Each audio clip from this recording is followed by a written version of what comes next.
Oke. Terima kasih Pak Nur. Assalamualaikum warahmatullahi wabarakatuh. Selamat pagi. Ya. Terima kasih atas kesempatan yang diberikan kepada saya hari ini untuk share pengalaman ya, pengalaman saya selama berkecimpung di dunia pangan ya, baik itu di manufacture ataupun di dunia retail dan berhubungan dengan quality control dan quality assurance. Jadi betul sampai hari ini saya masih aktif di Lotemat ya. Nama perusahaannya PT Lotte Shopping Indonesia, tapi nama bisnisnya adalah Lotemat. Mungkin pernah dengar ya, atau mungkin pernah datang juga ke Lotemat ya. Jadi sebetulnya tahun kemarin Lotemat itu rencana buka outlet di Malang, Pak.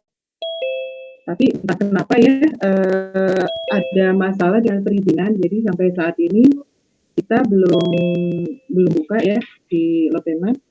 Kemudian yang kedua, alumni dari teknologi THP ya kalau di UB, alumni dari UB juga ada 2 orang yang masih ada di Lotemat ya, yang masih bekerja. Jadi cukup inilah ya hubungan antara Lotte dengan UB. Kemudian yang ketiga juga kami sudah 2 tahun terakhir ini menerima mahasiswa praktek lapangan dan kami cukup puas gitu ya dengan kinerja dari mahasiswa yang praktek lapangan di tempat kami gitu ya. Terima kasih. Oke. Kemudian materi hari ini yang akan saya sampaikan itu berkaitan dengan quality control dan quality assurance ya. Jadi alumni dari jurusan teknologi pangan atau teknologi pertanian pada saat keluar ya, lulus dari kuliah ya, wisuda gitu ya, itu banyak sekali bidang pekerjaan yang menjadi tempat pengembangan karir. Ada beberapa yang memang masuk ke dunia pangan ya, jadi mulai dari di bidang produksi, di bidang quality control, di bidang research and development. Ada juga yang mungkin passionnya di bidang marketing, sales ya. Kemudian ada juga yang memang ke bidang di luar itu. Banyak juga yang masuk ke dunia perbankan seperti itu ya. Kembali lagi tergantung kepada passion gitu ya. Saya berarti dari sejak saya lulus tahun 1994 ya.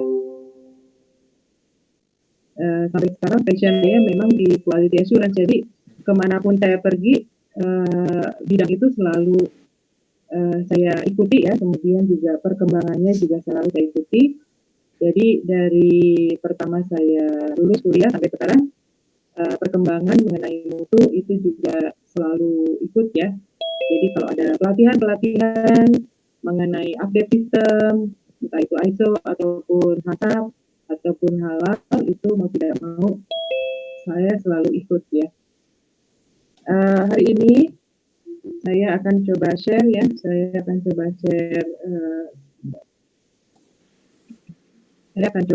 dari makalah hari ini. Bentar ya. Mohon maaf kalau tiba-tiba sinyalnya agak bermasalah.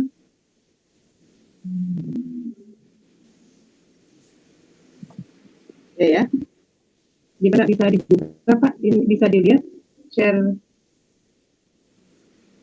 ada? Muncul tidak Pak? Belum Bu, masih belum ya. Sudah ya? Sudah Bu. Sudah ya, oke. Jadi materi hari ini adalah mengenai penerapan quality assurance dalam industri pangan dan retail. Sebelumnya kita akan kenalan sedikit ya dengan Lotte ya, Lotemat. Jadi bangunan standarnya ini seperti ini ya. Jadi Lotemat itu adalah salah satu bisnis yang berinvestasi di Indonesia dan berasal dari Korea Selatan ya.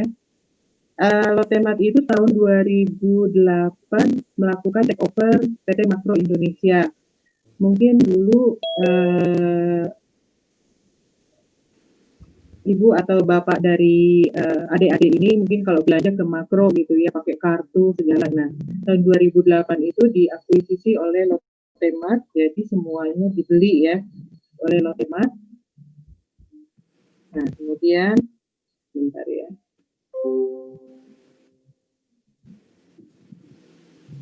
Nah, Lotte sendiri itu tidak ada terjemahan dari bahasa Hangul-nya ya. Jadi Lotte ini mulai berdiri tahun 48. Waktu itu ada ownernya itu namanya Sin. Saya lupa nama Sin, banyak sekali gitu ya. Nama keluarganya ada Kim, ada Lee, Sin. Itu mendirikan pabrik permen karet dan itu di Jepang. Nama Lotte sendiri itu berasal dari sebuah seorang peran gitu ya dalam sebuah novel, namanya sebetulnya adalah Charlotte. Hanya orang Korea itu nggak bisa menyebutkan tanpa, misalkan gini, wife itu mereka kan nyebutnya bukan wife tapi wife ya. Kemudian mouse itu mouse. Nah ini Charlotte juga mereka nggak bisa menyebut Charlotte, jadi Charlotte Lotte, maka muncullah nama Lotte. Jadi Lotte sendiri nggak ada arti khusus gitu ya dari bahasa Hangul. Ini adalah sebuah nama heroin dari sebuah novel. Jadi ada apa namanya drama lah, semacam drama seperti itu, dan si pendiri Lotte ini sangat senang sekali dengan peran Charlotte. Jadi makanya bisnisnya dinamakan dengan Lotte gitu ya. Kemudian, nah Lotte sendiri itu mempunyai dua jenis bisnis ya, yang berhubungan dengan retail. Yang pertama ada namanya Lotte Grosir. Lotte Grosir itu adalah perpanjangan dari makro. Jadi yang dijual adalah produk-produk yang diperuntukkan untuk pedagang, untuk industri-industri Horeca menyebutnya ya. Horeca itu hotel, restoran, catering.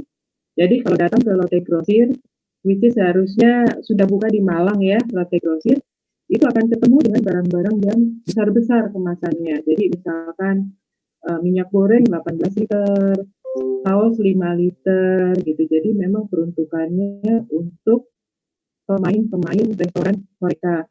Sementara kalau Lotte Mart yang satu lagi adalah untuk end user. Nah, sekarang Dede kalau mau belajar mengenai teknologi pangan, salah satunya media yang bagus adalah datanglah ke Modern Market ya. Jadi di situ akan kelihatan produk apa sih yang terus berkembang. Jadi membuka wawasan mengenai misalkan new product development ya. Jadi kalau misalkan kita datang ke Modern Market akan lihat banyak sekali produk yang unik dan baru. Misalkan kita akan lihat ada donat beku, kemudian ada krokodil instan ya, kemudian ada apa namanya puding tipenya, nggak ada yang puding silky misalnya seperti itu. Jadi disarankan sih mungkin banyak belajar, main lah gitu ya, main melihat-lihat gitu. Sekarang ada produk apa sih yang sedang happening seperti itu ya. Nah ini perkenalan mengenai tahun ini sudah tahun ke-12 di Indonesia, dan outletnya sekarang memang baru sedikit ya, kita baru 20 outlet. Tapi insya Allah setiap tahun akan komit buka outlet ya, terutama di luar kota. Sekarang udah mulai ke kota-kota kabupaten ya. Oke, kemudian, nah sekarang kita masuk ke dalam quality control dan quality assurance. Jadi di dalam suatu unit bisnis ya, entah itu bisnis makanan ataupun bisnis yang ekstrim, misalkan di berita ya, seperti TV, RCTI, SCTV, semua lini bisnis itu mempunyai fungsi yang dinamakan dengan quality assurance dan quality control. Jadi quality assurance dan quality control bukan hanya ada di bisnis makanan. Jadi semua lini bisnis itu akan memiliki peran quality assurance dan quality control. Apa sih bedanya quality assurance dan quality control ya? Jadi kalau nanti adik-adik ada yang passion-nya di bidang QA, QC, produksi ya, jadi title-title itu akan banyak sekali gitu ya. Ada yang namanya QA, QC, R&D, PDQC. PDQC itu Product Development dan QC. Ada juga PDQA ya. Jadi banyak ya. Jadi tapi jabatan-jabatan itu memang dalam bahasa Inggris ya. Jadi kita nggak ada dalam bahasa Indonesianya. Nah, termasuk juga di dalam retail ya, kita juga ada QA, ada QC-nya. Jadi hampir semua retail juga sama gitu ya. Nah, mungkin kalau sudah pernah mendengar definisi di dalam ISO 9000 versi 2015, jadi di dalam vocabulary ya, fundamental vocabulary dalam management system, itu ada pembedaan definisi antara quality assurance dan quality control. Quality assurance adalah yang menjamin mutu. Itu kadang-kadang kalau orang yang nggak familiar, kadang-kadang insurance gitu ya. Apa itu asuransi atau apa gitu ya. Jadi kadang-kadang banyak yang belum familiar. Orang lebih familiarnya dengan QC. Jadi apa? QC gitu ya. Pas nanya apa itu QA? QA apa itu QA? Asuransi gitu kan ya kadang-kadang. Jadi ada pembedaan antara QA dengan QC. Jadi kalau begini, quality assurance adalah bagian dari quality management. Jadi menjamin, memberikan kepercayaan mengenai bahwa persyaratan quality itu sudah terpenuhi. Jadi biasanya kalau quality assurance itu banyak di belakang layar, di belakang meja. Dia banyak berhubungan dengan konsep-konsep gitu ya, strategi, kemudian juga berhubungan dengan secara internal ataupun eksternal. Ya, internal misalkan dengan top management seperti itu ya. Kalau internal itu kalau eksternal misalkan dengan BPOM, dengan misalkan perusahaan sedang sertifikasi ISO, misalkan dengan TUFNOT, dengan Skopindo, kemudian misalkan perusahaannya disertifikasi halal, maka dia berkomunikasinya dengan LPPOM MUI atau berhubungan dengan customer datang seperti itu ya. Jadi quality assurance itu banyak di belakang meja dan banyak interaksi luar. Jadi luas, dunianya luas sekali gitu ya. Sementara kalau quality control adalah dia sesuatu yang dijalankan secara rutin. Jadi misalkan, oh di dalam proses ini yang dicek adalah suhu, maka QC pengecekan suhu rutin di kerjaan sehari. Ya. Jadi pembedaannya seperti itu antara quality control dan quality assurance. Nanti kalau ada pertanyaan silakan ditanya. Nanti kan ada sesi tanya jawabnya ya. Ya. Kemudian ini adalah hubungan antara QA dan QC. Biasanya QA itu nanti tanggung jawabnya ada ke CEO. Jadi dia strukturnya itu biasanya independen. Jadi nggak ada yang bisa nggak ada yang bisa mempengaruhi ya. Misalkan kalau menurut QA harus begini. Jadi orangnya memang nggak boleh gampang dipengaruhi karakternya ya. Kalau QC dia rutin gitu ya. Nanti pada saat ada masalah baru nanti koordinasi dengan kepalanya. Biasanya QC itu bertanggung jawab kepada kepala pabrik biasanya. Gitu. Jadi masih bisa kalau kata kepala pabrik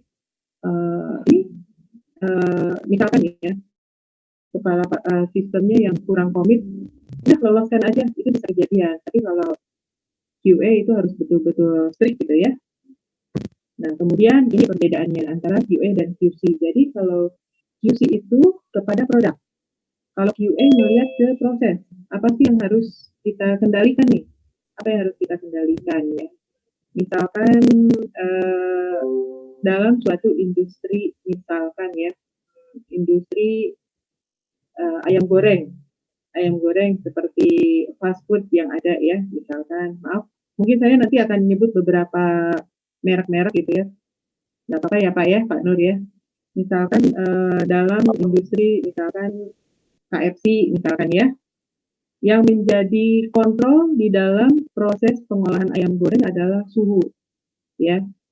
Jadi kalau misalkan dihubungkan dengan HACCP itu adalah CCP, keamanan pangan. Nah, QA adalah melihat prosesnya ya. Jadi dia menentukan QC kamu harus mengecek suhu.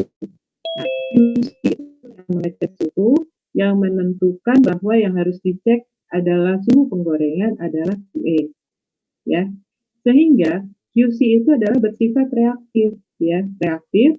Sementara kalau QA itu adalah proaktif. Proaktif itu lebih ke preventif ya.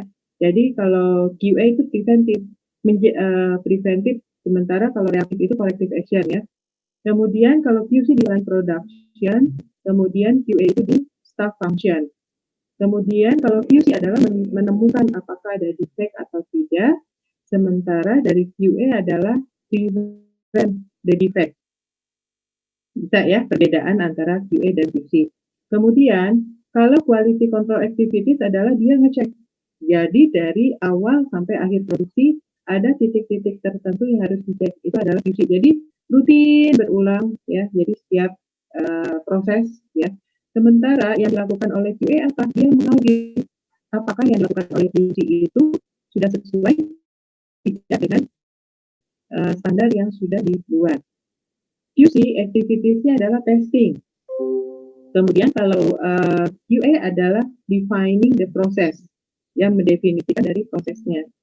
Kemudian kalau QC adalah inspection, kalau QA adalah dia mengidentifikasikan dan menentukan tools, kemudian menyeleksi apa yang harus diperiksa. Jadi misalkan yang tadi ayam goreng ya, QA akan menentukan di tahapan mana harus dikendalikan titik-titik kendalinya. Katakanlah dikendalikannya di proses penggorengan. Oke, berarti QA yang menentukan di titik penggorengan itu harus dicek suhu. Di mana ngeceknya? Misalkan di ayam bagian dada. Bagian dada sebelah mana? Kemudian menentukan toolsnya pakai apa? Termometer. Termometernya yang seperti apa? Gitu ya. Jadi lebih ke preventifnya.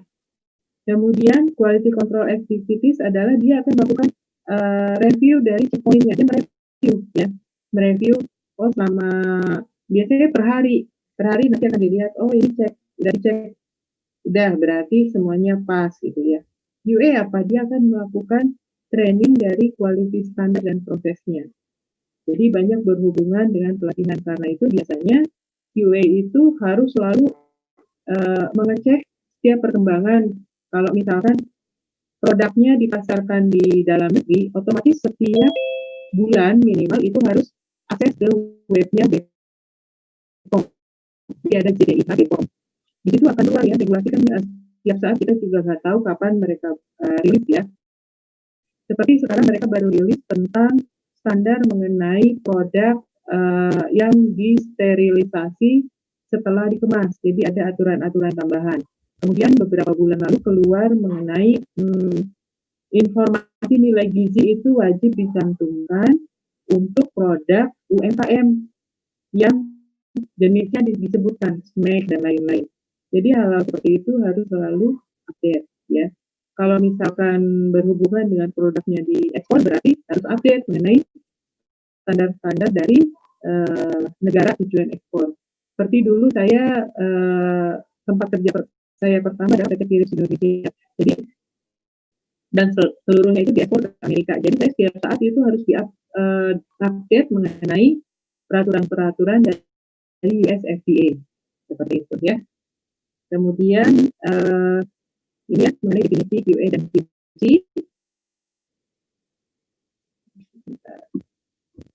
Ya, ini misalkan ini saya ngambil dari Fuji Oil, ini ada di web ya, di pabrik makanan ya. Jadi di sini ada presiden, director of safety, quality environment. Jadi macam-macam ya, struktur itu tergantung dari kebutuhan dari industrinya ya. Kalau dulu saya di Philips Seafood, saya langsung bertanggung jawabnya langsung ke CEO, ke presidir seperti itu. Jadi kalau misalkan, makanya dulu saya banyak sekali traveling ya. Waktu dulu itu saya ada 6 pabrik yang menjadi tanggung jawab saya ya. Jadi kalau setiap ada customer baru, buyer baru, itu saya mau tidak mau harus keliling gitu ya, harus keliling setiap pabrik, entah itu perubahan standar, ada perubahan standarisasi dari customer, dari buyer, seperti itu ya. Ini bisa beda-beda strukturnya, ini hanya sebatas contoh aja ya, cuma adalah sebatas contoh saja. Nah, ini adalah mengenai QA QC, kita lihat ya, QA itu kalau internal dia ke manajemen ya dengan coworkers ya. Kalau untuk ke manajemen, QA biasanya diberi tanggung jawab tambahan adalah R&D, NPD ya. Jangan bayangkan R&D itu selalu proses barang baru ya, tidak selalu. Itu bisa jadi produk perbaikan dari mutu produk gitu ya. Bisa jadi perbaikan kemasan, kemasannya kurang menjual maka dirubah lagi. Oh ini spesifikasinya terlalu manis, dirubah lagi. Jadi banyak berhubungan dengan manajemen, dengannya berhubungan dengan training ya. Kemudian eksternal, nah eksternal ini banyak sekali hubungannya ya, mulai dari customer, ya dengan buyer, dengan auditor, government, dengan vendor. Contoh realistisnya adalah saat ini saya di quality assurance untuk private brand. Nanti Senin ya insya Allah kita cerita tentang development produk, dan di sini banyak sekali hubungan-hubungan dengan customer, dengan buyer ya, auditor, government dan vendor. Jadi mulai dari customer komplain itu juga saya yang handle ya, saya yang handle. Dengan buyer misalkan dengan buyer ya misalkan berhubungan dengan spek produk, kemudian costingnya berapa sih produk yang ini layaknya dijual ya. Dengan auditor ya berhubungan dengan ASI ya. Government berhubungan dengan izin edar, kemudian juga dengan halal. Dan setiap pabrik sekarang sudah menerapkan sistem namanya audit vendors. Jadi nanti akan terbiasa kalau sudah masuk ke dunia kerja ya. Misalkan di quality assurance ya ataupun bidang lainnya, itu kalau kita memakai bahan baku pasti akan wajib audit ke vendor, dan itu salah satu klausul dari ISO 9001 juga disyaratkan ya. Dan sistem-sistem lainnya seperti HACCP juga ada istilahnya mengenai evaluasi vendor gitu ya. Jadi akan terbiasa dengan kita ngaudit ke vendor. Kemudian untuk QC internal ya biasanya QC itu hanya di dalam ya. Jadi berhubungan inspeksi, kemudian report. Apa sih yang dibutuhkan spek ya? Nah, waktu saya tahun 94 pada saat lulus, jurusan teknologi pangan itu terbatas sekali ya. Jadi selain IPB dulu itu ada Pasundan ya, terus kemudian ada beberapa universitas lainnya ya.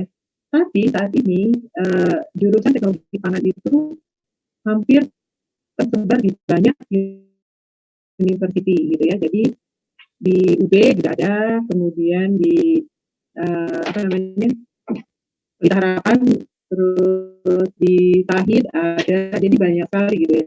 Sehingga otomatis kompetisi akan semakin lebih ketat dibandingkan dulu periode saya gitu ya. Nah, otomatis dari setiap lulusan itu harus membekali diri dengan spesifikasi yang memang spesifik dimiliki oleh jurusan THP ataupun teknologi pangan ya. Misalkan apa?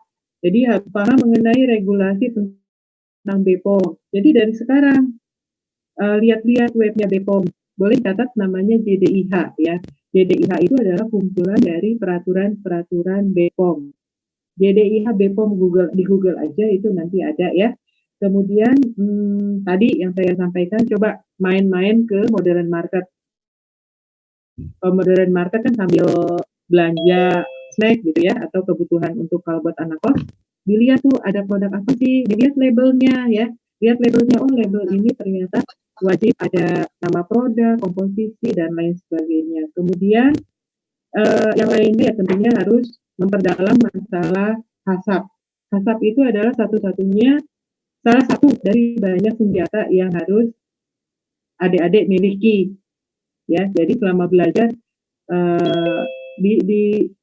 dipahami ya mengenai HACCP, mengenai ISO, ya mengenai halal gitu ya.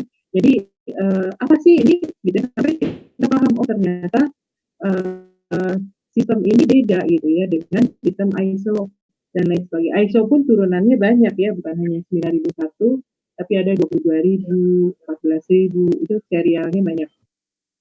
Ya, kemudian yang berikutnya ini adalah salah satu struktur organisasi di retail. Jadi kalau di retail pemain utamanya ya itu adalah kalau di pabrik itu produksi kan ya. Nah kalau retail itu namanya product manager. Jadi setiap produk itu memiliki kategori ya. Jadi yang berperan pemain utama itu dua kalau di dalam retail. Yang pertama adalah buyer atau product manager. Jadi orang yang memegang produk ya. Ini yang alumni dari UB ada yang pegang produk sekarang itu kalau nggak salah pegang susu misalkan kayak seperti itu ya. Kemudian yang kedua adalah kalau di retail itu adalah di operation, orang yang manage toko gitu ya. Satu, how to sell the product, gitu ya, bagaimana menjual produk. Satu lagi adalah yang berhubungan dengan misalkan promo, men-setting harga. Seringnya kalau di modern market itu misalkan weekend lagi promo gitu ya, harganya turun. Itu bukan berarti modern market itu jual minus, itu enggak. Kita nggak mungkin jual minus ya. Karena nggak ada ya yang bisnis itu untuk suffering, untuk minus, nggak ada.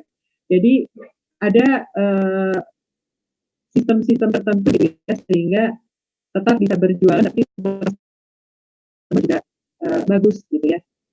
Ini seperti ini. Dan kalau di modern market, quality assurance dan quality control itu hanya support. Ya, jadi belum ada di retail itu QA atau QC itu level sampai ke director. Itu susah gitu ya. Jadi memang istilahnya mentok gitu ya. Mentok itu paling di senior manager. Jadi tidak sampai ke level director. Tapi kalau untuk pabrikan itu memungkinkan sekali ya. Apalagi kalau pabriknya banyak. Itu biasanya akan ada struktur direktur quality assurance ya. Kemudian, nah ini saya mau share ya. Untuk di Lotte itu kami mempunyai unit bisnis itu namanya Lotte Safety Center atau Lotte R&D Center. Jadi kalau di Korea itu Lotte ada satu gedung itu sampai 4 lantai. Isinya itu auditor, uji lab. Kalau orang yang passion dengan QC itu pas ke sana, wow, amazing gitu ya. Kita lihat alat-alat uji labnya pun kekinian dan bagus gitu ya. Jadi mulai dari produk makanan sampai ke tekstil itu mereka itu punya laboratoriumnya di Korea ya. Nah di Indonesia pun kami mempunyai Lotte Safety Center dan R&D Center. Ya, itu ada di Pasar Rebo dan kami punya lab di Cibitung ya. Mungkin tahu yang namanya Lotte Chokopai ya, itu pabriknya di Cibitung besar ya. Dan di situ kami punya laboratorium khusus untuk unit bisnisnya. Jadi semua aktivitas laboratorium dikerjakan di situ ya. Jadi kalau untuk Lotte dari headquarter itu Lotte Safety Center ini akan interaksinya dengan CEO dari masing-masing unit bisnis. Jadi misalkan CEO Lotte Mart, kemudian ada CEO Lotteria, kemarin sudah tutup ya bulan Mei Lotteria ya. Kemudian ada Lotte, kita ada Lotte Permen Karet, ada Lotte Chokopai, ada Lotte Chemical gitu ya. Jadi kalau di Lotte Mart ini kita ada bagian operation dan bisnis strategi. Saya berdiri di divisi namanya private brand. Jadi kalau adik-adik datang ke modern market ya, itu suka ada merek-merek kepunyaan supermarket gitu ya. Jadi misalkan kalau di Lotte itu ada merek Choice L, ya ada Choice L. Kalau di Indomaret mungkin mereknya Indomaret, di Giant mereknya Giant. Kalau Superindo itu tahu saya mereknya 365 ya, 365. Kalau Jogja itu Yowa kalau nggak salah namanya. Jadi masing-masing punya merek ya. Itu ada tujuannya kenapa dibentuk, nanti kita insya Allah hari Senin ya kita akan bahas. Nah, di sini ada operation dan bisnis strategi. Nah, saya berdiri di bawah bisnis strategi. Jadi di bisnis strategi ini isinya orang Korea gitu ya. Jadi banyak berinteraksi dengan mereka. Nah, kalau di operation itu kami mempunyai QC manager, ya, QC manager. Kita nyebutnya kalau di Lotte bukan QC, tapi QSP, Quality Supervisory. Gitu ya. Dan Lotte mungkin satu-satunya modern market yang di setiap outlet ataupun toko itu memiliki satu orang QC. Jadi bukan hanya di ini aja, tapi kita punya satu orang QC ya. Nah, di kami itu setiap tahun itu dilakukan audit. Jadi 1 tahun 2 kali itu dilakukan audit oleh banyak orang Korea gitu ya, dan bisa berbahasa Indonesia. Bu Meti. Kemudian halo Bu Meti, kita lihat ya. Suaranya agak kemeresek sedikit, apa mungkin headsetnya Bu ya? Oh, headset ya Pak ya? Mungkin headsetnya kurang mantap atau bagaimana mungkin?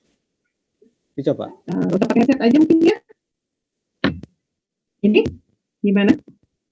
Suaranya? Suaranya tidak bisa Pak? Masih ada kemeresek sedikit, atau mungkin tanpa headset. Kalau tanpa headset bagaimana? Ini tanpa headset Pak. Tanpa headset gimana? Sepertinya lebih suaranya bagus ya. Suaranya masih kemeresek. Gimana? Masih saya kira bagus. Ya, Pak? Masih ada sedikit, tapi sudah bagus, sudah bagus. Ya. Ini tanpa headset aja ya Pak ya? Tanpa headset aja ya Pak? Ya. Oke, ya. Jadi ini contoh implementasi di kami ya. Jadi misalkan yang berhubungan dengan audit, kita lihat ini adalah audit dari toko ya. Jadi setiap 6 bulan ya, secara rutin itu dilakukan audit ya.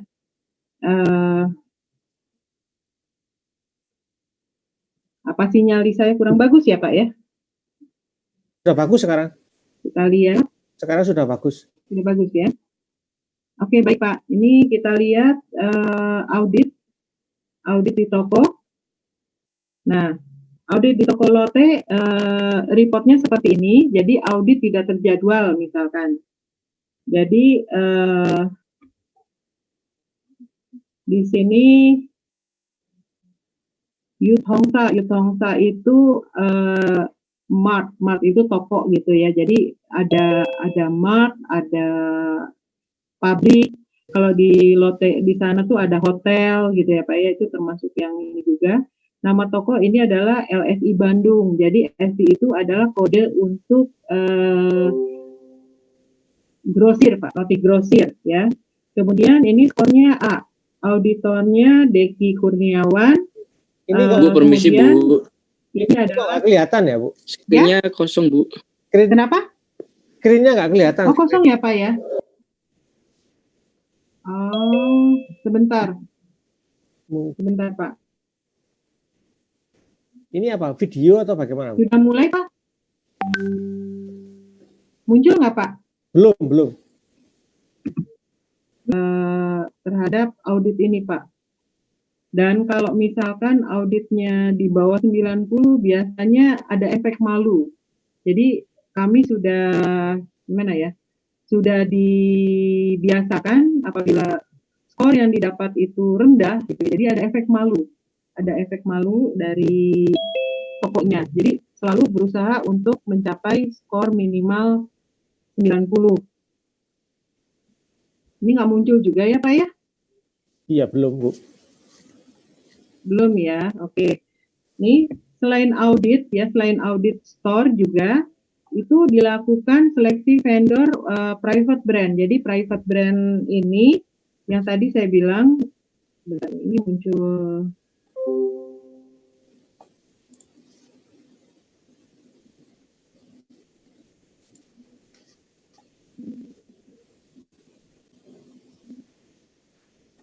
tampilannya gimana Pak sekarang Pak?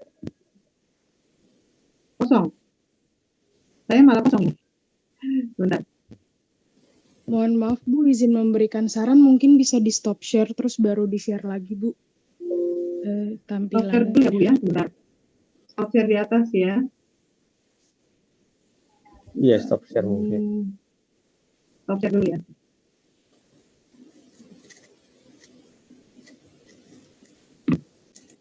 Oke.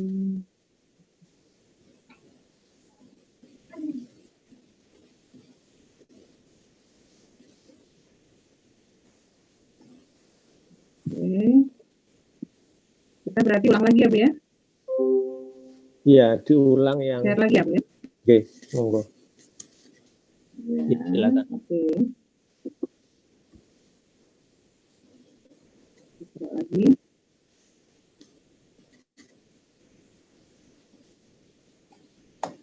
Oke. Sambil kita ini jadi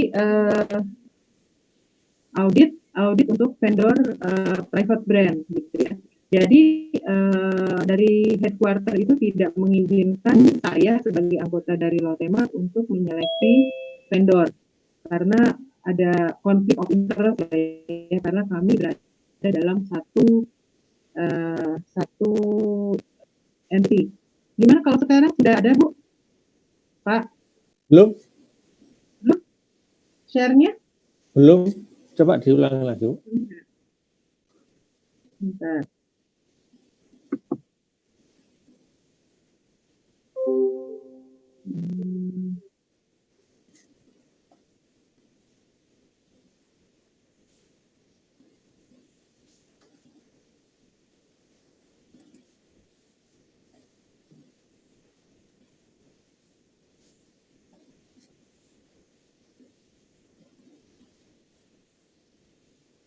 Namanya hygiene. Jadi setiap hari seorang QC itu wajib untuk lapor, bagaimana. Oke, kalau ini apa Pak tampilannya? Sudah kembali ke yang tadi nggak? Ya, sudah Bu. Sudah ya Pak ya? Oke, kita coba buka untuk yang ini.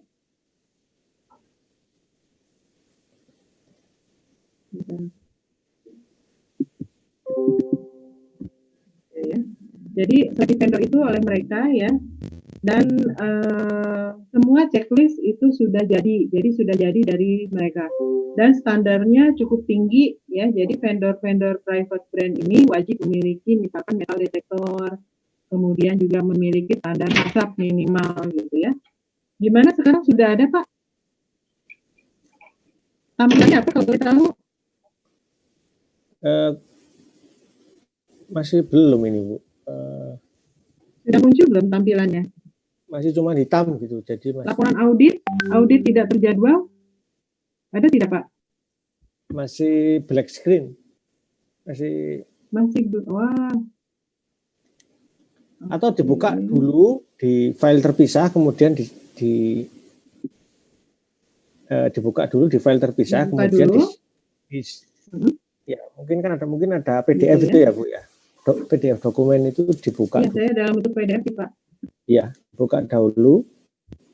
Jadi tidak dibuka diklik dari PowerPoint, tapi dibuka dulu, kemudian di-share yang dibuka itu tadi. Oke, saya coba ya. Ini Pak, sudah kelihatan belum Pak? Nah, sudah Bu. Sudah Bu. Sudah. Oke. Jadi ini contoh dari hasil audit ya. Audit yang dilakukan setiap 6 bulan ya. Jadi misalkan sini ada mark ya, LSI Bandung. LSI itu artinya dia yang grosir ya. Kemudian skornya adalah A ya. Auditornya ada Jadi Kurniawan, kemudian ada tanggal. Nah ini juga Pak sekedar masukan ya buat adik-adik. Jadi selain belajar bahasa Inggris ya Inggris, walaupun mungkin tidak tapi memang harus tahu ya.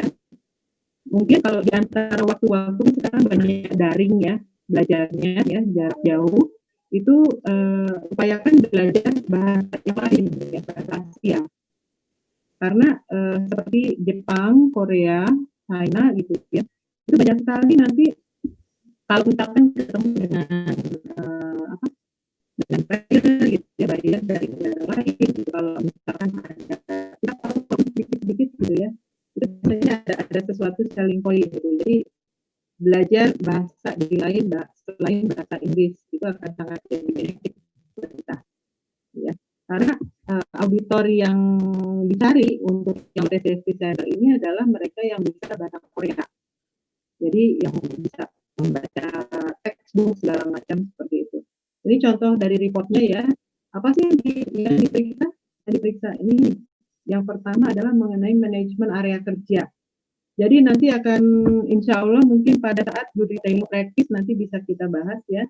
Manajemen area kerja, manajemen penanganan pangan, manajemen kebersihan pribadi, manajemen fasilitas dan peralatan, manajemen pengiriman dan penyimpanan serta hukum. Jadi ini akan diperiksa ya. Banyak sekali poin-poin yang diperiksa ya. Terus kemudian ini adalah temuannya ya. Kemudian terakhir ada ditandatangani oleh kepala tokonya, kepala toko yang dipakai pembimbing. Kemudian critical limit tidak ada temuan. Mejanya apa? Area lantai dan gudang, suhu, ruang tidak bersih, kemudian ice maker tidak bersih. Jadi mulai dari kolom-kolom ya untuk audit ya audit untuk safety center ini mulai dari kolom-kolom semua itu diperiksa. Jadi kolom-kolom laci-laci gitu. Biasanya pada saat persiapan audit itu butuh waktu sampai 2 minggu. 2 minggu jadi memastikan bahwa tidak ada barang expired date seperti itu.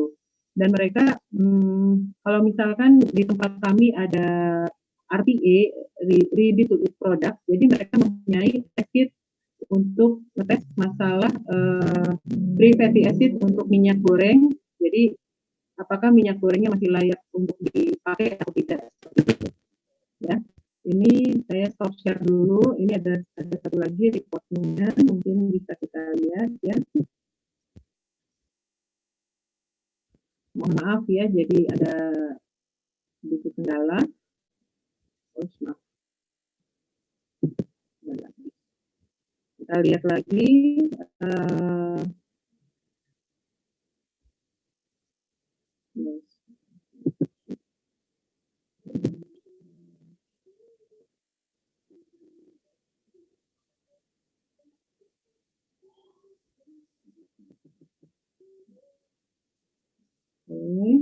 Yang berikutnya adalah mengenai selective vendor ya, kita lihat. Ya, selective vendor kita lihat, mudah-mudahan bisa. Tadi saya belum sempat sebutkan. Vendor private brand. Apa yang dicek? Nah, yang dicek itu adalah mulai dari area proses, produksi ya, mulai dari penerimaan bahan baku, kemudian proses, kebersihan, sanitasi, gudang, sampai kepada pengiriman produk. Jadi semua diperiksa ya. Mohon diinfo Pak Nur, apakah sudah kelihatan share-nya Pak? Belum, Bu. Ini mengenai audit. Belum, kalau ada tidak Pak? Iya, kalau langsung gini nggak bisa. Nggak keluar. Harus langsung lagi ya Pak? Iya, Bu. Jadi ya. Kalau sekarang sudah kelihatan belum Pak? Belum. Belum ya? Mungkin dibuka di PDF dulu. Ya, baru di share. Mungkin di stop share dulu, kemudian baru di. Ya, seperti tadi di PDF. Ya. Jadi stop share dulu ya Pak ya? Oke. Iya, Bu. Ya, baik Pak. Sambil ini kalau ada yang mau bertanya silakan. Saya sambil siapkan filenya. Bisa ditanyakan buat adik-adik mahasiswanya.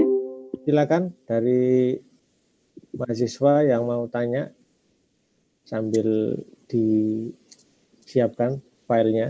Jadi kita langsung aja, enggak apa-apa. Sambil kita teruskan.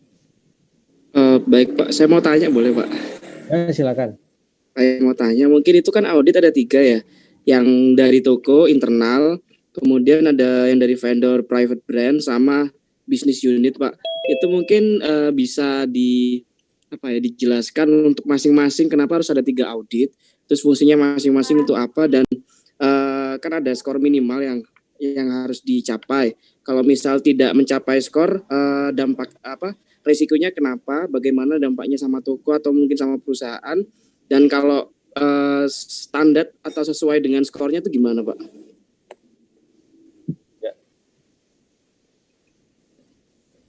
Iya.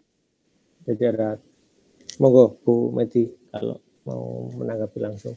Ya, jadi memang audit itu kalau misalkan toko kita nyebutnya store ya atau toko, kalau misalkan dia tidak sesuai dengan standar, yang pertama ada efek malu Pak.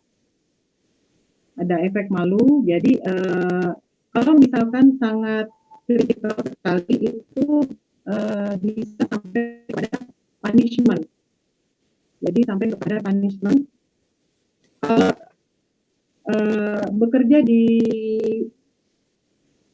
perusahaan dengan culture Asia, ya itu mungkin agak sedikit berbeda dengan perusahaan yang dengan culture ataupun Eropa atau Western ya. Jadi kalau Asia itu kalau sampai dipermalukan itu kadang-kadang lebih berat daripada SP. SP itu surat peringatan gitu ya. Jadi itu yang pertama bisa sampai ke SP ya. Tapi kalau misalkan bagus itu akan mudah sekali dapat reward. Jadi kalau misalkan bagus kita CEO datang gitu ya ke outlet ya, terus dikasih tahu, oh ini tadi dapat skornya paling tinggi di Indonesia. Itu tiba-tiba ada amplop aja, gitu amplop. Jadi antara reward dan punishment itu dekat sekali gitu ya. Nah, terus kemudian kalau untuk supplier private brand, kalau misalkan skornya tidak sesuai dengan standar, otomatis dia nggak bisa jadi supplier private brand. Jadi udah stop berikutnya. Kita buka lagi, kita lihat ya. Saya sudah buka. Ini sudah buka Pak. Ada tidak Pak?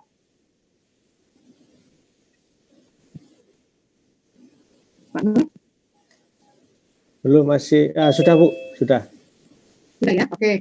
Ini adalah contoh dari audit, ya, laporan audit. Jadi klausul audit itu sampai 120. Jadi bayangkan dalam satu hari itu harus bisa kita checklist 120. Nah ya, ini Lotte International Checklist for Food Safety. Ini nama perusahaannya.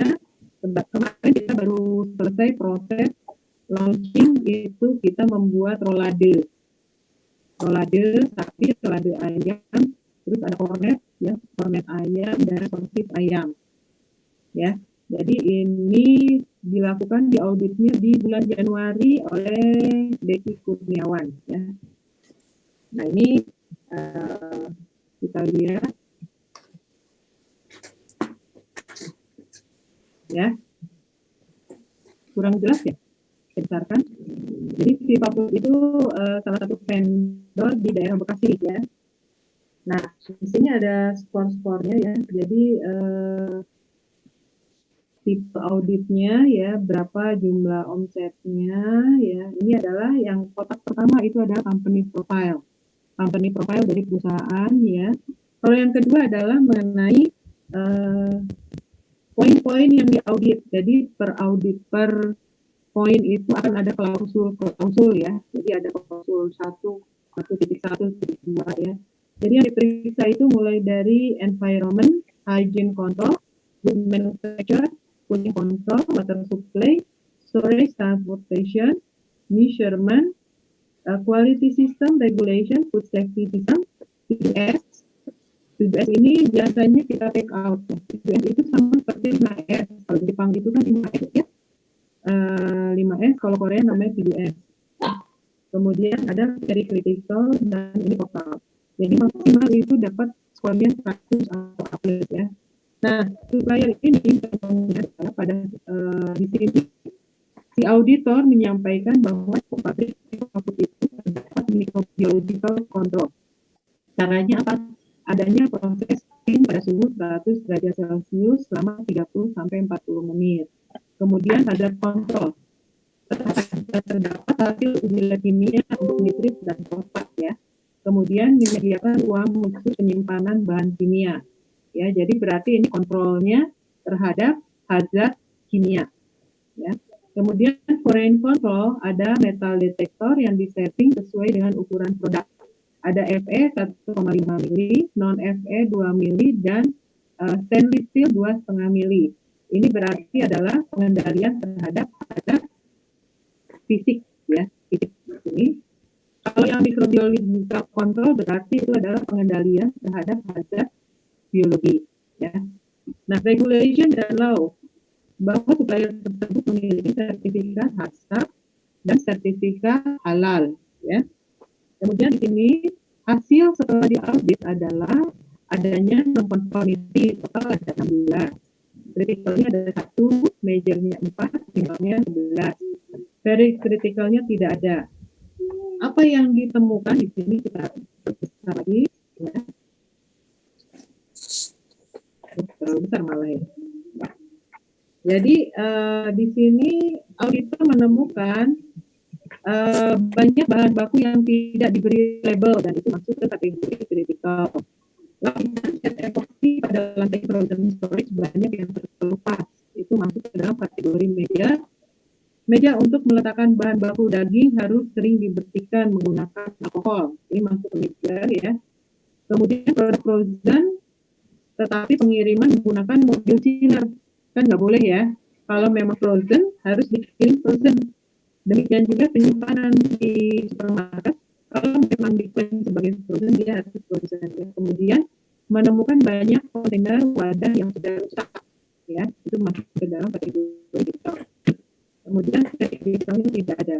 Jadi bentuk report seperti ini ya.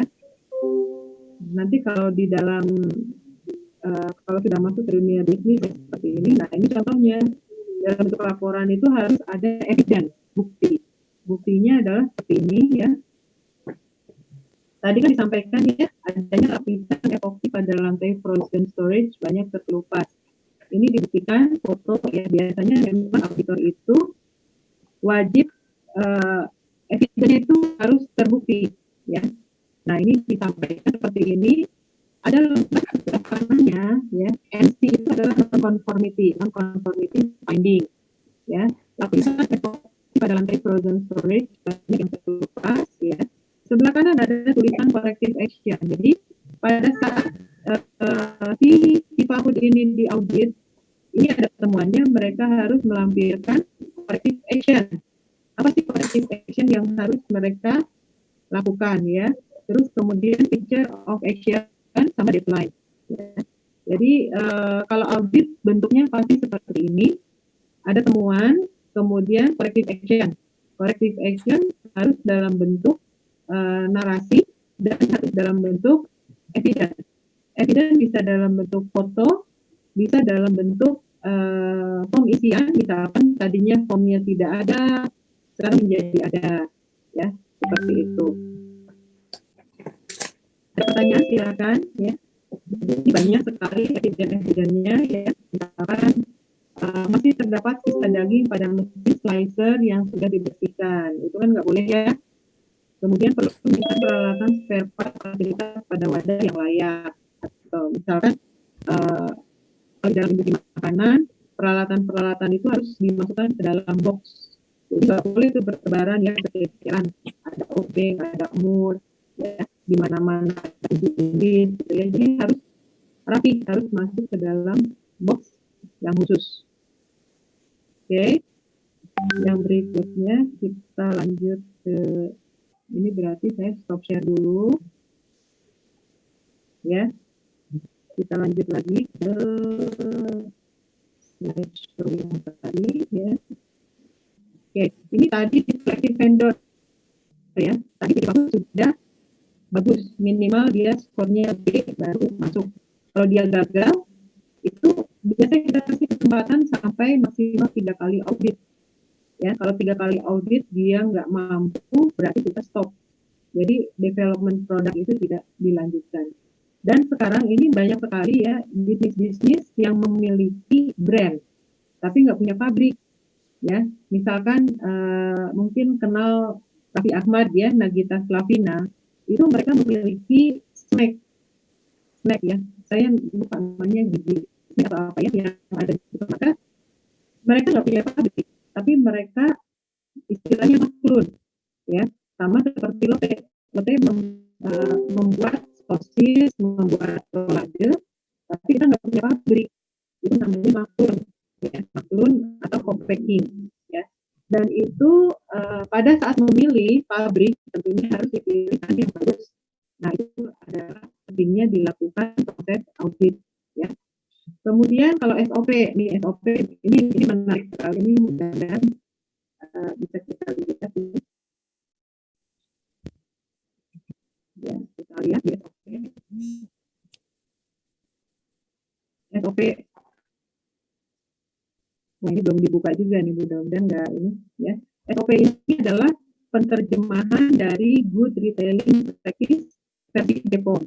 Jadi di BPOM itu sudah dikeluarkan namanya Good Retailing Practices ya. Jadi cara berjualan yang benar istilahnya gitu di supermarket, di modern market, dan ada juga Good Retailing Practice untuk di pasar tradisional. Itu juga ada dua versi ya. Ada yang di pasar tradisional, ada yang di modern market. Ini kita lihat ya. Ini sambil saya siapkan dokumen, ada pertanyaan lagi Pak Nur, silakan. Iya, apa namanya, speakernya masih lagi Bu ya? Apa dicoba? Apa? Kok ada kemeresek lagi ya? Apa suara? Kemeresek lagi apa ya? Atau mungkin coba pakai lagi? Apa pakai headset mungkin? Headset lagi?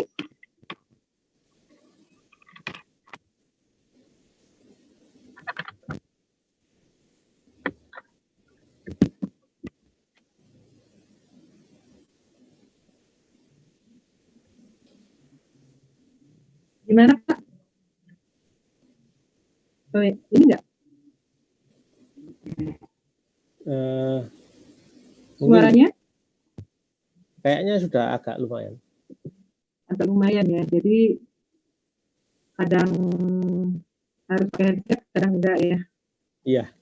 Jadi kalau ada yang mau ditanyakan sambil saya siapkan, ini soalnya agak muternya agak begini. Silakan. Oh silakan, kalau ada pertanyaan dari mahasiswa ini, kayaknya suaranya masih kemeresek lagi. Kemeresek lagi apa ya? Apa nggak usah Bu, nggak usah nggak apa-apa wis, nggak usah headset, mungkin kayaknya lebih bagus yang tadi. Oke. Monggo kalau ada yang mau ditanyakan silakan. Jadi mahasiswa kalau ada pertanyaan silakan. Sambil nunggu loading PDF-nya ini, dokumen. Ini PDF-nya semua saya buka dulu.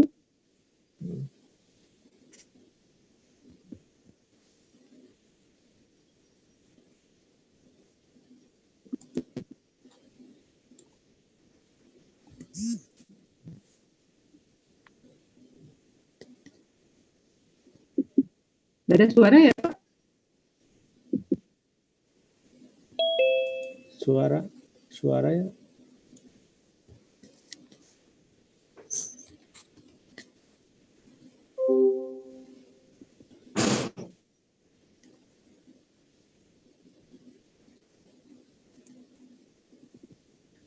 Bu, izin bertanya Bu. silakan. Kalau untuk fresh graduate itu job task-nya apa aja ya? Di QC.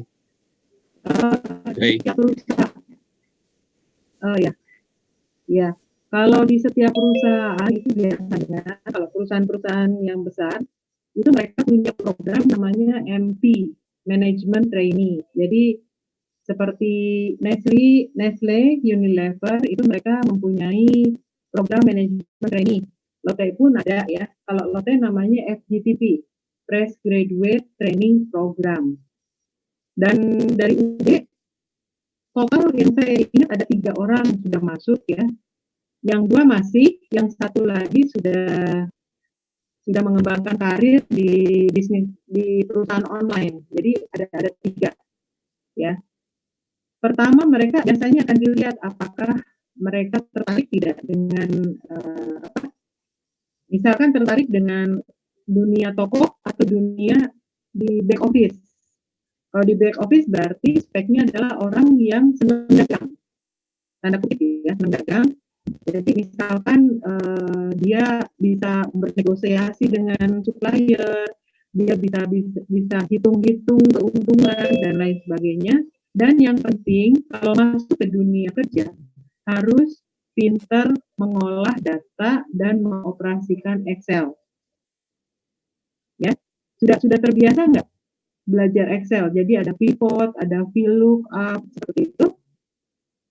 Itu harus dikuasai dari sekarang. Plus membuat presentasi-presentasi ya dan menggunakan tabel-tabel seperti itu ya. Tapi yang sering kepake adalah mengolah data. Jadi mengolah data menggunakan Excel ya. Apa pekerjaannya kalau buat fresh graduate? Banyak ya. Kalau di dunia kerja itu banyak ya. Jadi kalau di industri pengolahan, kalau dia masuk ke produksi berarti biasanya masuk shift-shiftan dulu. Kalau produksi biasanya dikasih shiftnya shift yang susah, biasanya shift malam gitu ya. Nah, belajar nge-manage orang gitu ya. Biasanya masuknya kalau nggak level supervisor masuk ke asisten manager biasanya untuk di pabrikan. Kalau untuk di QC ya berarti dia harus belajar proses ya. Apa sih yang dikontrol? Nanti dilihat, oh saya punya masukan nih, kontrolnya kurang kuat, alatnya kurang bagus dan lain sebagainya. Biasanya seperti itu. Banyak kok untuk fresh graduate, jangan khawatir ya. Dokter juga sampai sekarang masih ada FGTP ya. Sekarang udah FGTP ke-8 ya. Dan setiap tahun itu ada 12. Kita rekrut 12 orang. Oke. Itu berapa lama menjadi setelah dari MT untuk menjadi karyawan mungkin berapa lama observasi? Berapa lamanya ya? Jadi kalau Lotte sebentar. Kalau Lotte itu kita dari setelah dia lulus kemudian 3 bulan itu on job training. Bagusnya Lotte adalah setelah 3 bulan jadi karyawan tetap, Pak. Kita nggak ada kontrak. Kecuali di toko ya, kalau untuk bagian store, bagian kasir, gitu, ya, itu biasanya itu ada kontrak. Tapi kalau untuk di FGTP yang lulusan, jadi masuknya memang harus bagusnya lewat FGTP atau manajemen training. Itu calon-calon pemimpin masa depan lah istilahnya gitu. Jadi setelah 3 bulan langsung jadi kontrak untuk mungkin sign untuk jadi karyawan tetap. Untuk Lotte seperti itu. Dan perusahaan lain juga mungkin beda-beda ya. Ada yang setahun kontrak dulu gitu. Jadi masing-masing beda-beda. Ya. Tapi kan itu aja Pak. Jadi Excel itu wajib Pak. Jadi wajib tahu, wajib paham cara ngolah data. Karena memang dimanapun bisa pakai gitu ya. Baik. Ini kita coba lagi. Ya silakan. Maaf, jadi agak. Kita lihat untuk manual hygiene ya. Jadi kalau dari Lotte itu mempunyai manual hygiene. Tapi kalau untuk masuk ke retail bagusnya masuk ke back office ya. Jadi istilahnya pemain inti ya. Jadi pemain itu tuh bagian buyer. Jadi dari manajemen training sampai nanti ke level manager bisa dalam hitungan 2-3 tahun bisa. Tergantung dari ininya ya, tergantung dari personalnya. Gimana Kak, sudah mulai muncul? Sudah muncul? Belum, Bu. Belum ya.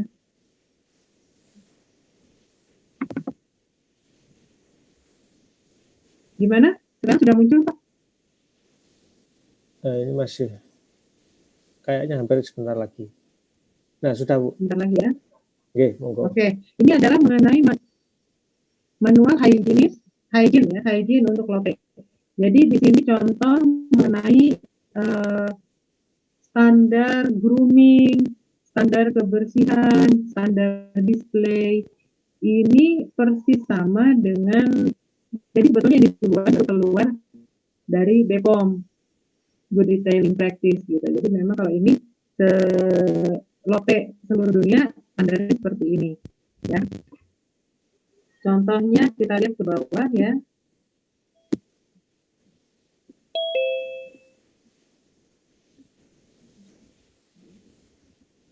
Jadi di sini ada pembagian mengenai misalkan mengenai telur ya. Kemudian mengenai daging.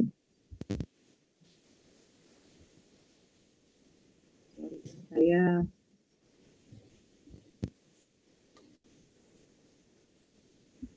ya, manajemen tugas. Jadi mulai dari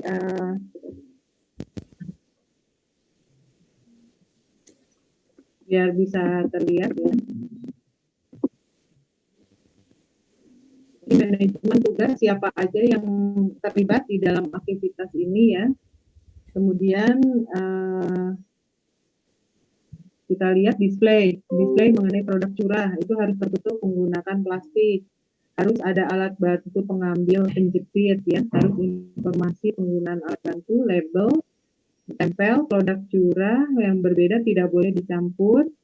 PIRT, MD, ML hanya untuk satu produk, nomor registrasi PIRT harus dicek sesuai dengan dokumennya.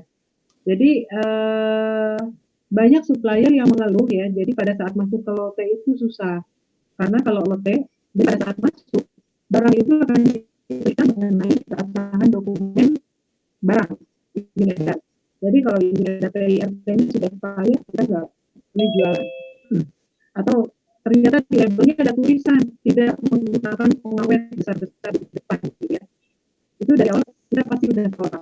Jadi termasuk salah satu mungkin ya detail yang patuh terhadap regulasi dari pemerintah. Ini ya. Kemudian ini ada checklist laporan. Ini adalah satu bentuk checklist dan ini diperiksa oleh safety center pada saat audit. Ya. Hari tanggal pemeriksa adalah staf daging, bagian daging. Yang pertama adalah jadi di dalam retail itu hampir semua ya modern market yang di hypermart terutama ya hypermarket itu mempunyai tempat untuk motong-motong daging. Ya. Jadi daging nanti dari satu daging dipotong-potong menjadi ada daging giling, daging untuk rendang, daging untuk semur, daging untuk soto gitu ya. Nah itu kan di plastik wrap ya, di plastik wrap. Nah ini staf daging itu akan ini checklist harian. Jadi yang pertama adalah catatan pemotongan daging. Jadi hari ini diproduksi ada berapa banyak daging bahan baku, kemudian menjadi berapa banyak. Catatan penyimpangan, misalkan dagingnya ditemukan ada yang sudah biru, ya, atau misalkan lemaknya terlalu banyak, misalkan seperti itu. Tanggal expired produk. Nah, daging yang diproses itu harus dicantumkan expired date-nya. Jadi kalau daging fresh maksimal adalah 3 hari pada saat kondisi chill suhu 0 sampai 5 derajat Celcius. Ya. Tapi kalau misalkan disimpannya di frozen, ya, itu akan dicantumkan adalah 3 bulan. Jadi harus ada label tanggal expired date, ya. Kemudian label diskon sesuai. Jadi kalau misalkan hari besok expired, barang masih banyak hari ini, itu kami wajib, kalau kami disebutnya scrapping ya, atau job lot, itu harus didiskon. Jadi kalau adik-adik ke supermarket ngelihat ya ada yang di diskon, harus curiga dulu. Jadi kalau makanan berkemas di diskon biasanya 1 atau 2 bulan kemudian itu akan expired ya. Kalau daging ayam gitu, kalau di diskon itu biasanya besok itu expired. Jadi kalau sampai diskon 50% biasanya memang kondisi-kondisinya seperti itu. Dan itu memang diperbolehkan kami melakukan seperti itu ya.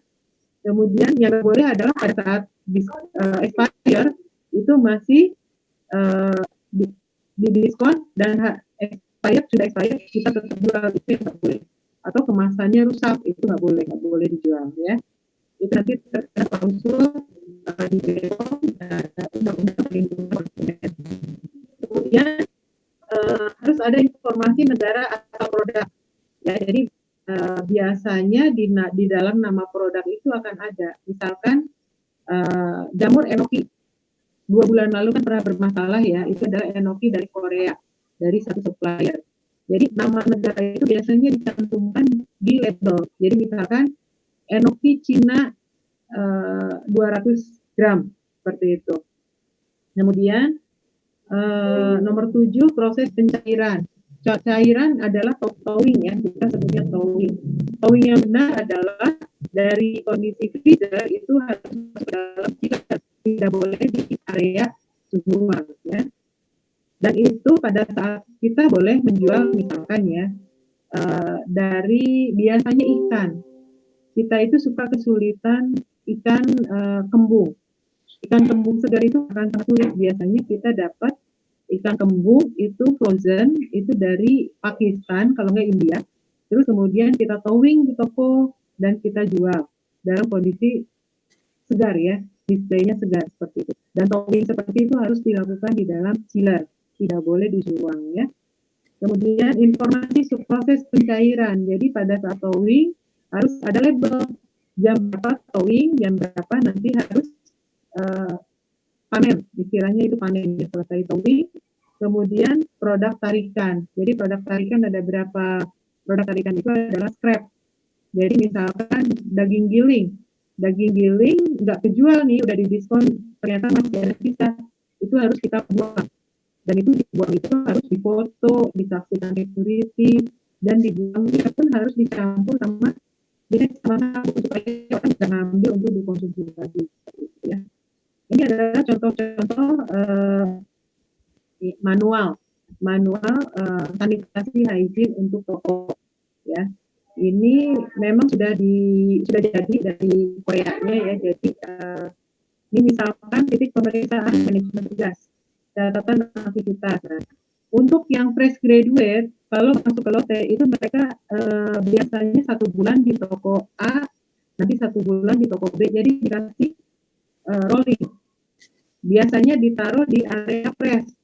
Jadi ikutan ini display barang ya, terus kemudian input sistem, kemudian kalau pas di bulan-bulan seperti sekarang itu istilahnya namanya stock take. Jadi ikutan sampai malam stock take. Jadi menghitung stok barang selama 1 tahun. Ini ada selisih di mana nih gitu.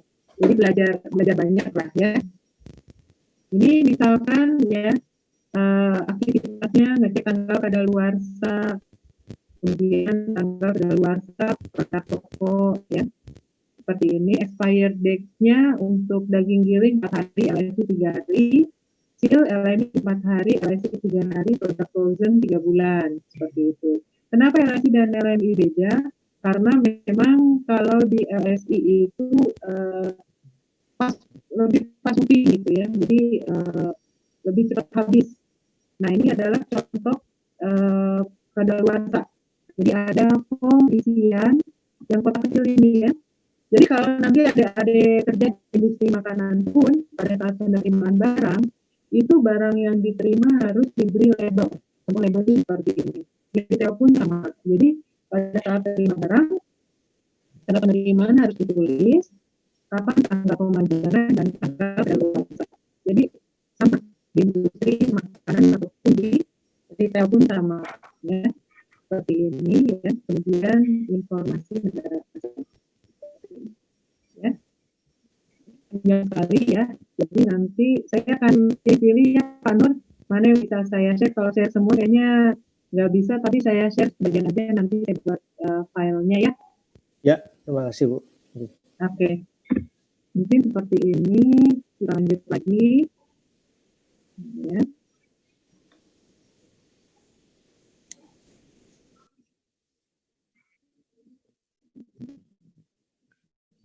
Ini.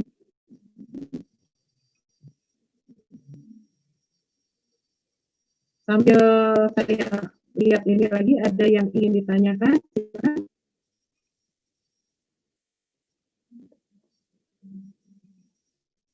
Ada yang mau ditanyakan? Silakan.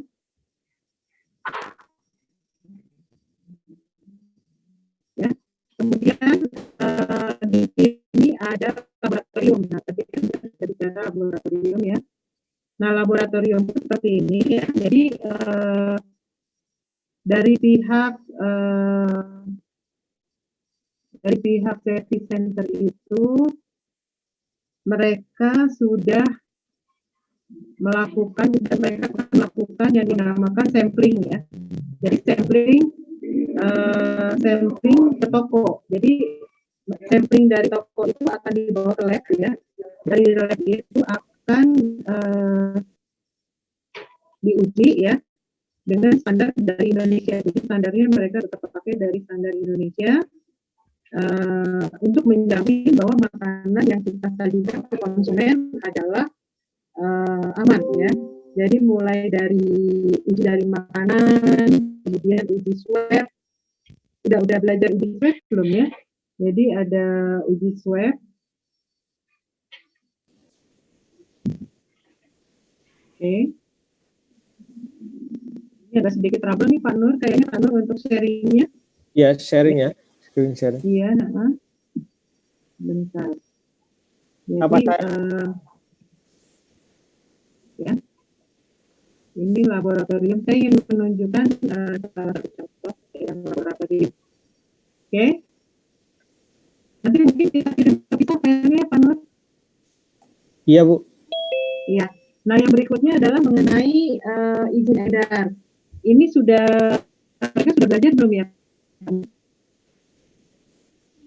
Belum Bu. Oh, sudah Ya? Jadi, bisa. Ya. Bisa dilihat. Ya. Ini share-nya sudah masuk Pak? Sudah Bu. Sudah ya. Jadi yang berikutnya adalah mengenai hal-hal yang memang perlu tahu, yaitu persyaratan izin edar label di kemasan ya. Jadi di Indonesia persyaratannya adalah bahwa produk olahan yang dikemas itu wajib memiliki izin edar. Ada dua yang mengeluarkan izin edar produk olahan. Yang pertama adalah BPOM ya. Izin edarnya adalah bentuknya namanya MD dengan ML ya.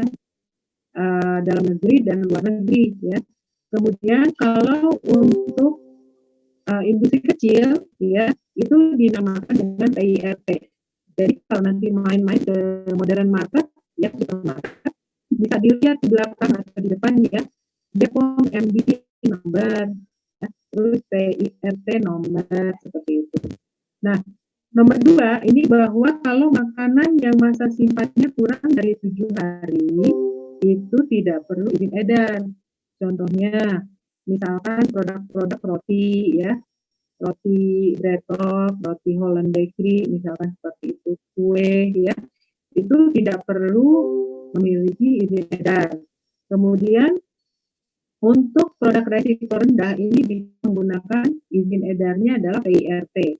PIRT itu adalah pangan industri rumah tangga ya.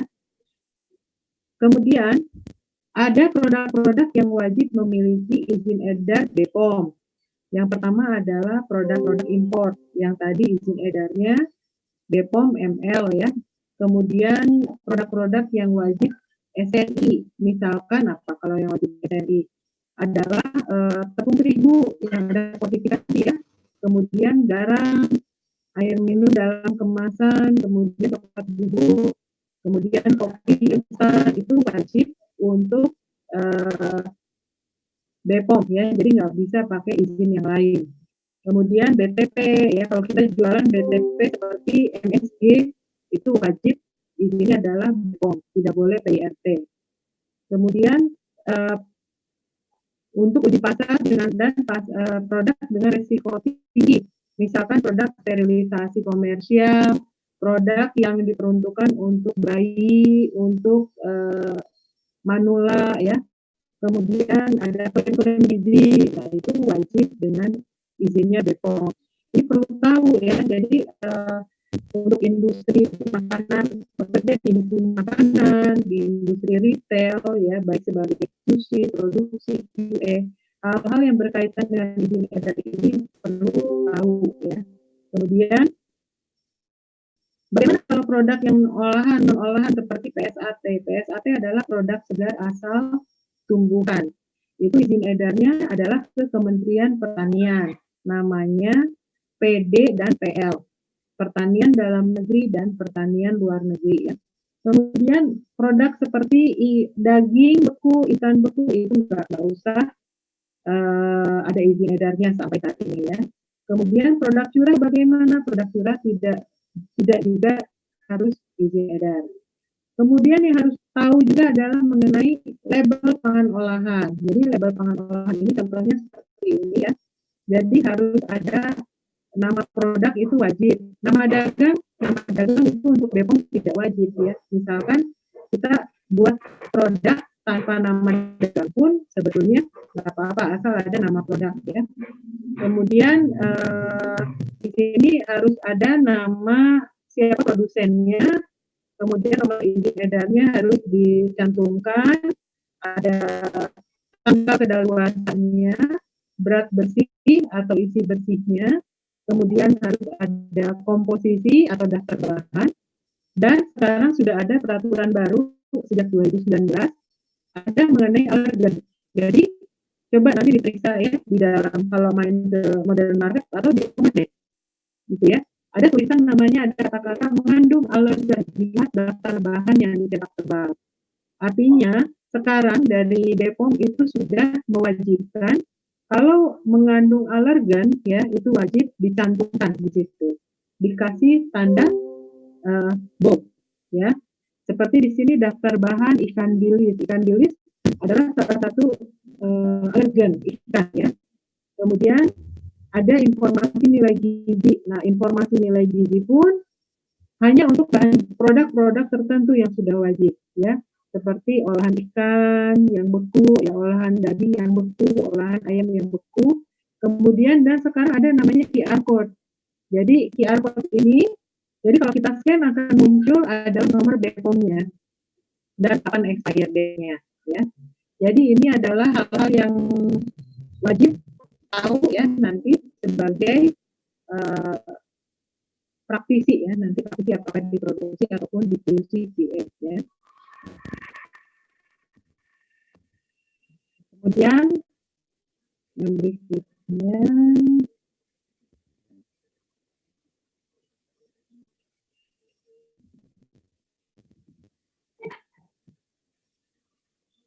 oke. Ada yang mau ditanyakan kembali, silakan adik-adik. Ya. Nah, ini yang berikutnya adalah contoh label kemasan.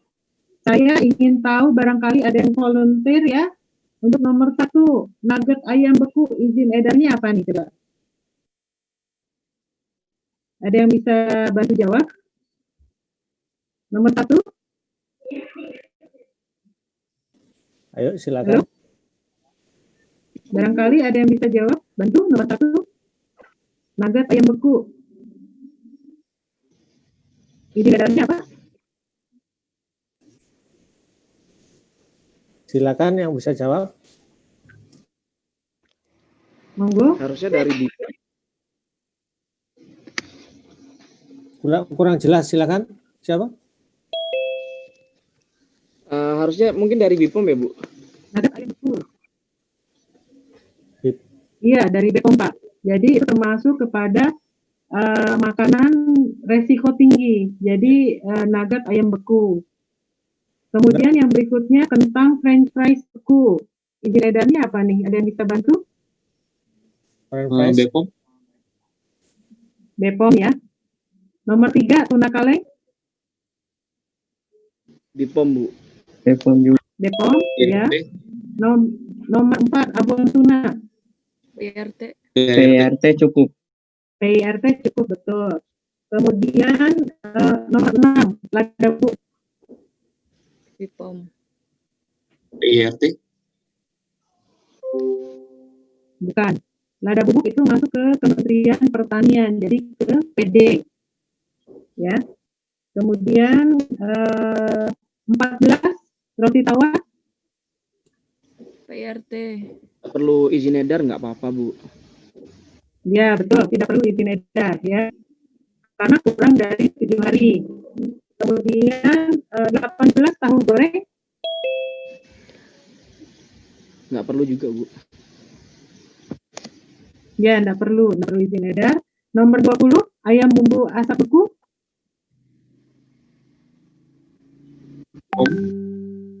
PIRT ya, Bu. Ya. BPOM MD karena beku. Jadi kalau dia beku itu sudah tidak boleh PIRT lagi. Jadi wajib BPOM. Ya, ini adalah mengenai izin edar ya. Jadi ada yang memang tidak perlu untuk izin edar, ada yang wajib BPOM, ada yang boleh PIRT. Ya, oke. Ini apa nih? Ada yang tahu? Fighting, Bu. Ya, fighting ya. Gomaf Temida. Terima kasih. Silakan Pak, kalau ada yang pendengar drakor, pendengar drakor. Kalau saya lihat yang, terima kasih Bu ya, Bu Medi. Kalau yang drakor ini yang terkait dengan retail itu ada Backstreet Rockies kalau tidak salah itu. Kalau lihat itu. Wah, Bapak tahu ya. Backstreet Rockies. Itu ya retail ini. Jadi iya retail, ya betul Pak. Ya, ya seperti itu. Silakan. Ya, sekarang sesi tanya jawab. Silakan. Sebelum kita akhiri, silakan ada pertanyaan terakhir dari adik-adik mahasiswa.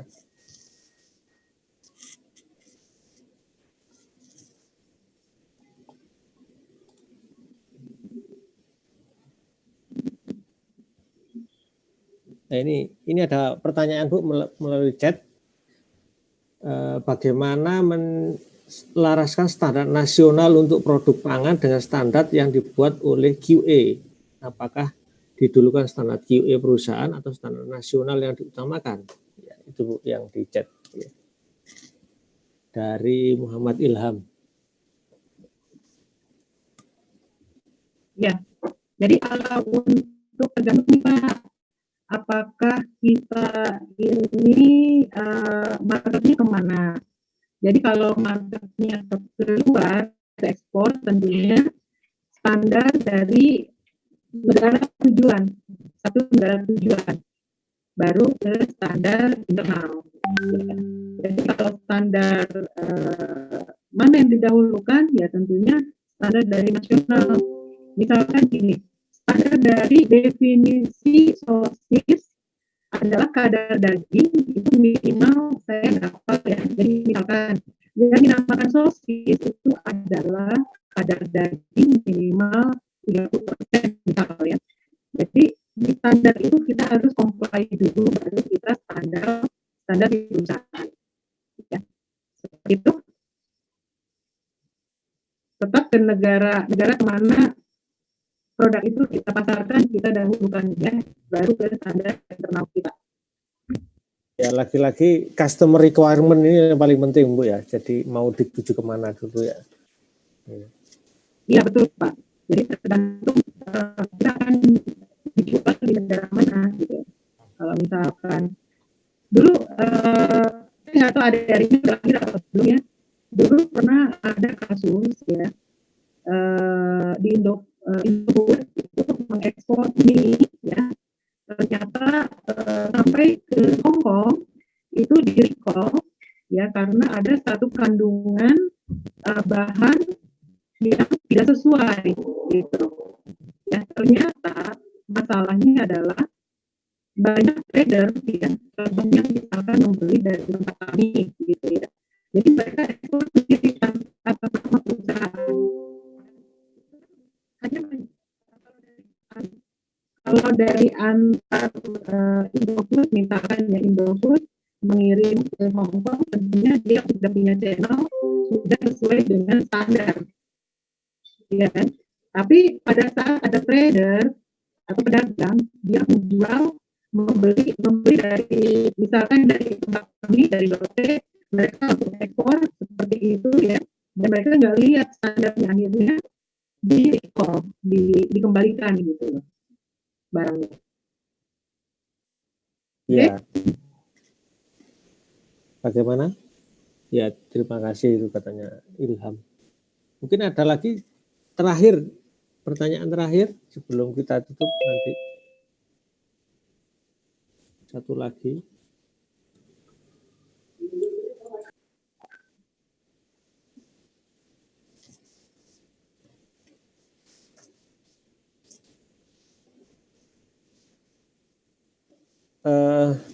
Saya kira sudah pertanyaan dari mahasiswa. Ini waktunya sudah pukul 10, Bu Meti. Nanti dari mahasiswa silakan. Kalau masih ada pertanyaan disimpan dulu. Nanti terutama yang offline ya, yang belum ikut, karena ini yang hadir cuma ini 145, Bu. Jadi banyak yang hadir. Jadi mungkin sekitar cuma 20-an yang nggak hadir. Jadi alhamdulillah kita banyak. Nanti silakan di pertanyaan di hari Senin, Bu ya. Kita ketemu lagi jam 10 pagi nggih. Tanggal 26 nggih. Insyaallah Pak. Mungkin ada pernyataan terakhir dari Bu Meti untuk kuliah hari ini. Monggo. Ya. Jadi dunia kerja untuk teknologi pangan itu masih sangat luas ya. Jadi pada waktu kami menerima manajemen training ya, waktu itu ada 12 orang ya. Jadi kami menerima waktu itu ada 2 teknologi pangan, alumni teknologi pangan atau PHP itu, satu dari Bogor, satu dari UG ya. Dan waktu itu 2 orang itu jadi rebutan gitu. Jadi rebutan karena memang posisi baik di operation ataupun back office itu butuh orang yang paham tentang peraturan makanan ya. Jadi artinya lulusan di teknologi pangan atau THP ini masih sangat luas ya, masih sangat luas sekali pekerjaannya ya. Dan insya Allah jangan khawatir ya, jadi masih banyak yang membutuhkan penelitian alumni teknologi pangan dan THP teknologi pertanian ya, termasuk industri makanan pun kalau saya audit itu kebanyakan adalah dari lulusan yang sama gitu ya. Tapi dengan catatan seperti tadi saya sampaikan, perbanyak faktor-faktor non teknis ya. Jadi mulai dari bahasa, kemudian faktor dari kemampuan untuk mengolah data itu penting sekali ya. Kemudian yang lainnya kalau memang basicnya passionnya nanti ke quality ke dalam apa yang sudah menjadi bekal selama kuliah ya, dari asapnya, sistem ISO, hal itu betul-betul harus diperdalam. Mungkin itu saja Pak Nur. Terima kasih Bu Meti Sumiati atas kuliah tamunya untuk yang sesi yang pertama pada hari ini. Kita akan bertemu kembali hari Senin ya, adik-adik jam 10. Dari saya, kalau ada kesalahan saya mohon maaf. Semoga ilmu kita bermanfaat dan selalu sehat dan selamat selalu, apalagi di kondisi pandemi ini. Saya akhiri, wassalamualaikum warahmatullahi wabarakatuh. Waalaikumsalam warahmatullahi wabarakatuh. Terima kasih Bu. Terima kasih Pak. Sama-sama. Waalaikumsalam warahmatullahi Terima kasih Bu. wabarakatuh. Terima kasih Pak. Terima kasih banyak. Makasih yuk bangun Mario yuk.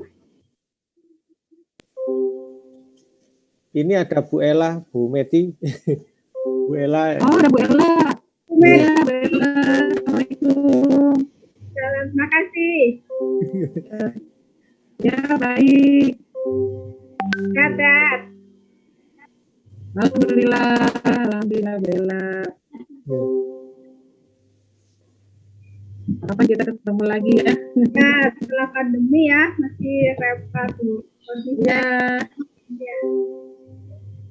Dulu apa satu angkatan atau di IPB? Atau Satu Apa, Bu? kelas, Pak. oh malah satu kelas ya Allah. Dunia sempit banget ini alhamdulillah. Iya, satu SMA juga. Oh, Pak Ya, betul, betul, Pak. Pak Irwandi, Pak Irwandi, Ya, Pak Irwandi Oh iya, Jasmir. Pak Irwandi juga satu kelas. Oke. Iya, iya. Ini kok suaranya masih kemeresek kenapa Bu ya kira-kira ya? Apa Ya, saudara Bapak juga di Pak. iya? Apa mungkin nanti dicoba di anu Bu ya sebelum hari Senin mungkin anu nanti. Boleh Pak, nanti dicoba dulu hari Minggunya mungkin. ya, Atau anu kita berusaha agak lebih awal gitu. Hari Seninnya juga nggak apa-apa. Jadi agak lebih Boleh. awal 15 menit sebelumnya seperti tadi nggak apa-apa. Jadi 15 menit Ya. sebelumnya kemudian Nanti saya siapkan filenya, saya buka semua dulu ya Pak ya. Jadi ya, nanti supaya share screen-nya nanti supaya lebih lancar aja. ya. kalau suara Pak Nur jelas di saya. Ya. Suara Bu Meti agak kemersek. Atau mungkin internetnya mungkin pakai WiFi atau pakai apa Bu? Apa? Saya pakai Wi-Fi Pak. Mungkin Pakai Wi-Fi. mungkin dicek speaker laptopnya Bu Meti. Apa? Speaker laptop. laptopnya. Speakernya? Speaker laptop. Ya. Iya, kenapa? Mungkin perlu dicek. Mungkin perlu dicek speaker laptopnya mungkin ya. Oh, boleh Pak nanti. Oke. Nanti saya ganti aja laptopnya juga Pak. Iya, iya. Nanti tukar sama ini punya anak. Oke. Ya, putranya pintar itu. Hmm. Nah, Iya, iya, iya. ya, terima kasih Meti ya. Terima kasih. Sama-sama. Bella. Iya, saya pamit ya Pak. Oke, sama-sama. Oke, mantap. Ya, Oke, Assalamualaikum. nuhun.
Thank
you.